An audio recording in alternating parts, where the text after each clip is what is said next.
মাশাআল্লাহ, আলহামদুলিল্লাহ। কোথায় আমির? আচ্ছা, ছেলেগুলো কই? কমিটি ছেলেগুলো কোথায় গেল? ওরা হিম্মত নগর করতে যাচ্ছে। ও কি ভাবছে? আসলে চিনে না হিম্মত নগর। হাজরাতে গ্রামী যাকে কয়েকটা কথা শুনেই নেন যখন দাঁড়িয়ে গেছি। হাজরাত একবার দূর শুরু করুন, আল্লাহুম্মা সাল্লি আলা সাইয়্যিদিনা মাওলানা মুহাম্মদ ওয়া আলা আলি সাইয়্যিদিনা মাওলানা মুহাম্মদ সাল্লাল্লাহু তাআলা আলাইহি ওয়াসাল্লাম। হযরতে গিরামি, আমি শুধু তরজমাটা বলছিলাম যে আল্লাহ তাবারাক ওয়া তাআলা খুদ কালাম পাকে নিজে ইরশাদ করছেন যে আমার নিকটে সব চাইতে মনোনীত পছন্দনীয় ধর্ম হলো ইসলাম। আমরা কোন ধর্মের লোক? ইসলাম।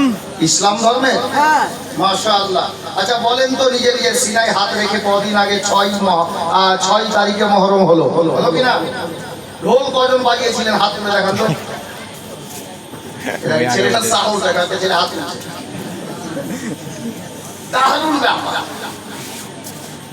হযরতে গিরামি, আমার সময় নেই যে আমি বিস্তারিত আলোচনা করব। আমার পূর্বে আপনাদেরই মাদ্রাসার একজন ভারপ্রাপ্ত শিক্ষক হাফিজি খুব সুন্দরভাবে আপনাদেরকে বোঝাচ্ছিলেন আহলে বাইত সম্পর্কে। বা সুন্দর লহজা ছিল ওনার। আমি রাস্তায় আসছিলাম আর ভাবছিলাম যে হাজরাতের তাকরীর আজকে যথেষ্ট হচ্ছে, যদিও ওনার তাকরীরের পূর্বে আমি শুনিনি, জীবনী গেয়েছি পাশে, তবুও হাজরাতে গিরামি তখন ভাবছিলাম একজন শায়ের লিখছেন, শেরো শায়েরি লিখতে গিয়ে, ইয়া রাসূলুল্লাহ তেরি নসলে পাক মে হে বচ্চা বচ্চা নূর কা और तू है आईने नूर तेरा सब घराना नूर का। হাবিব নূর এবং ওনার সমস্ত আল আওলাদ গোনেরাও নূর।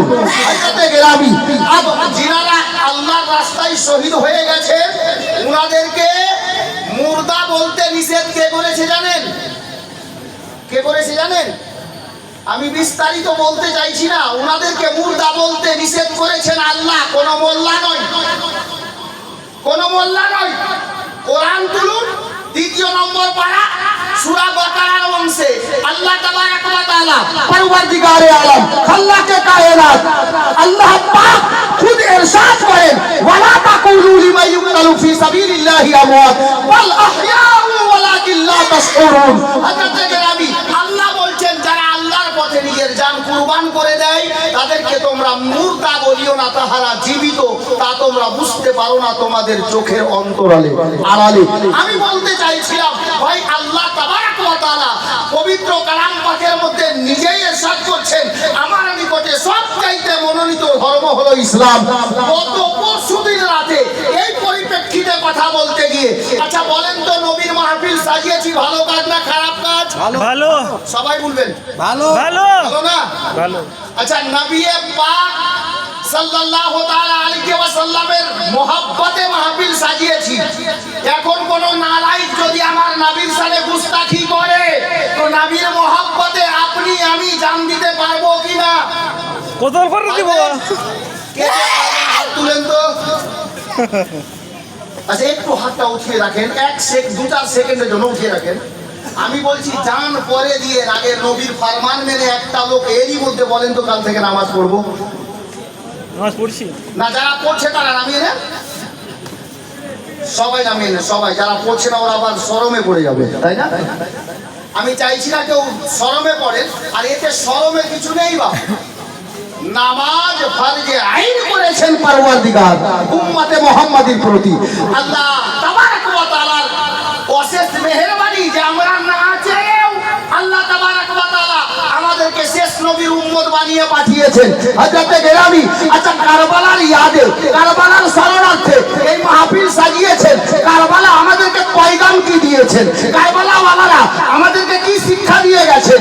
10ই মুহররমুল হারাম 61 হিজরি জুমার দিনে, জুমার টাইমে নবী পাকের পিয়ারা লাখতে জিগার নামাজায়ে রাসূল হযরতে সাইয়্যিদা ফাতেমা জাহরার নয়নের পুতুল মাওলা আলীর জানের পিয়ারা হযরতে হুসাইন ইবনে আলী সরজমিনে কারবালায় জুমার টাইমে সাজদার হালাতে নিজের গর্দান আল্লাহর রাস্তায় কাটাচ্ছেন আর বলে যাচ্ছেন, এ আমার নানার উম্মতিরা শোনো, যদি তোমাদের গলার উপরে তলোয়ারও দাঁড়িয়ে যায় তো সাজদা ছাড়িও না। হুসাইন কারবালায় এটাই পয়গাম দিয়ে গেছেন যে গলার উপরে খঞ্জর থাকলেও সাজদা ছাড়িও না। হুসাইনের ইয়াদে মাহফিল সাজিয়েছেন।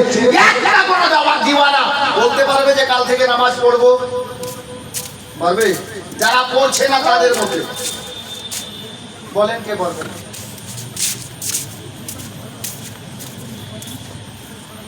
তার মানে কি মাওলানা রিজওয়ান সাহেব ভালো কাজ করেছেন, একটাও বেনামাজি নেই, তাই না? থাকলে তো হাত তুলবে, একটু বেনামাজি নেই আছে। হ্যাঁ, আচ্ছা আমাকে ডেকেছেন, হাজরাতকে ডেকেছেন, আমাদের লস আছে? লাভ আছে। হ্যাঁ, মাইক ছাড়লেই আমিরকে ফোন করবো, আমির চলো গণ ও ঠিক ভুল বলছি? কেউ থাকলে লুকাবে, আমি তো লুকাচ্ছি না। আমি এসছি, আমার পকেটে কিছু দেবে, আমি বউ। আমি বলতে চাইছি এত কষ্ট করে সামিয়ানা কাটিয়েছেন, নবীর মহাব্বতে জান দিতে তৈরি, হাত তুলে সবাই সাক্ষী দিয়েছি। জান পরে দেওয়া লাগবে, আগে নবীর ফরমান মেনে নেন।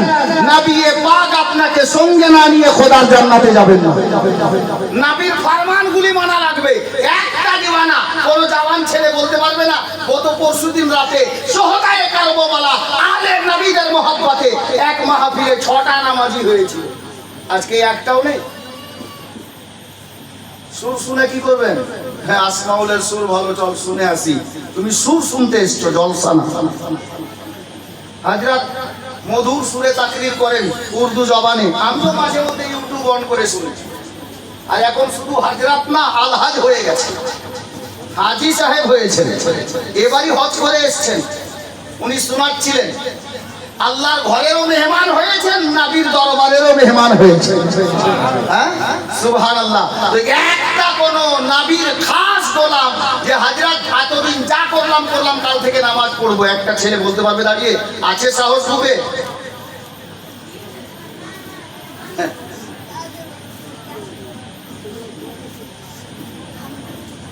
কে পড়বে কাল থেকে নামাজ? আসেন জালসা কামে আপনি আসেন না, হযরতের সঙ্গে মুসাফা করে যাবে।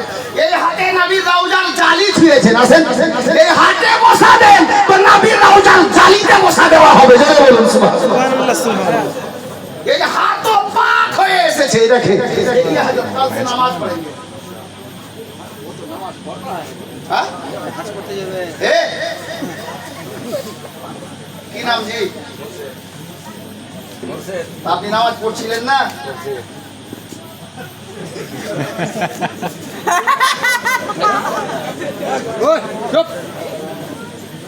এবার গল্প এক চলে আসলো, কিন্তু সময় নেই যে বলি।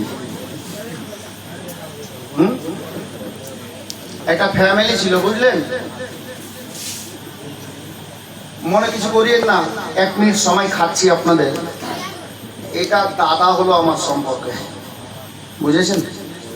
একটা ফ্যামিলি ছিল, ছেলেটা জওয়ান, নতুন বিয়ে করেছে, বুঝলেন? আর আগে তো হাল টাল বাইতো মানুষ, হাল বাহা, বুঝেন না?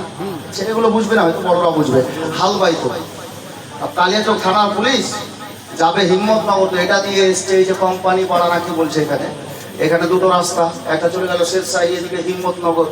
তো ওখানে এসে দেখছে যে রাস্তা দুটা। এবার নতুন সবটা পুলিশ, ওরা চিনে না হিম্মতনগরের রাস্তা এটা না এটা।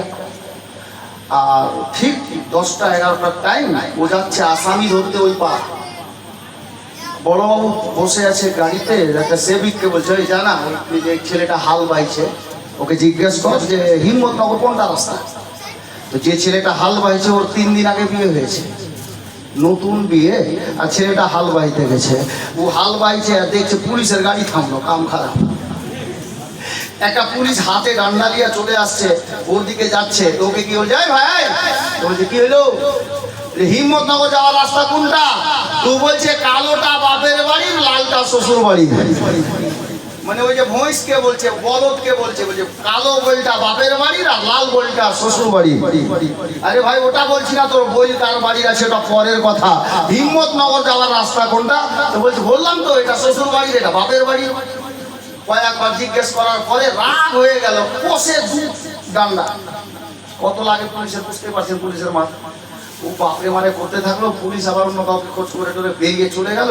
কিছুক্ষণ পরে ওই বুড়ি মা, ওই ছেলেটার মা এসছে খাবার নিয়ে, রুটি, হাত পাক্কা রুটি, বুঝেন তো, মোটা রুটি, কলাইয়ের রুটি আর লবণ নিয়ে এসে বলছে আই বেটা খেয়ালে।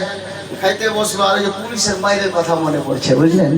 খাইতে বসেছে, ওর মা বলছে খা বেটা খা। এই লবণ লাগাইছে আর মুখে দিয়েছে, আর চলে যাচ্ছে চোখের পানি টাপ টাপ পড়া পড়া, বুঝলেন। তো ওর মা বলছে খেয়ালে বেটা সোহেলে, হ্যাঁ এই নতুন বউ